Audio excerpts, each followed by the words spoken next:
માળિયાહાટીના નવનિયુક્ત પીઆઈ ડીવી ડાંગર શહેરમાં ફૂટ પેટ્રોલિંગ કરી કાયદા અને વ્યવસ્થાની કરી સમીક્ષા.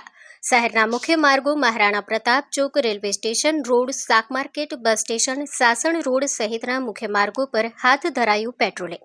આડેધડ પાર્ક કરેલ વાહનો, ટ્રાફિક અને અડચણ કરતા વાહનો સહિત કાયદાનો ભંગ કરતા વાહનો પર દંડ અને ડિટેન કરવાની કામગીરી હાથ ધરી. ગુનાખોરી અને કાયદાના ભંગ કરતા લોકોને સહિતની શાંતિ બની રહે તે માટે લોકોને આપી કડક ચેતવણી. નવનિયુક્ત પીઆઈ દ્વારા ફૂટ પેટ્રોલિંગ સાથે આગામી સમયમાં આવી રહેલ સ્વરાજની ચૂંટણીને લઈ કાયદા તથા વ્યવસ્થાની સમીક્ષા હાથ ધરી. નવનિયુક્ત પીઆઈ ડીવી ડાંગર સહિત પોલીસ સ્ટાફ હરેશ મુછાડા, સંજય પરમાર, ભારત કરમટા, અરુણ મહેતા સહિત હોમગાર્ડ અને જીઆરડી દ્વારા કાયદો વ્યવસ્થા, ટ્રાફિક સહિતના બનાવો અને ગુનાખોરી કાબૂમાં રહે તેવી લોકોને અપીલ કરી હતી. Story report by Pratap Sisodia, Maliya Hatina.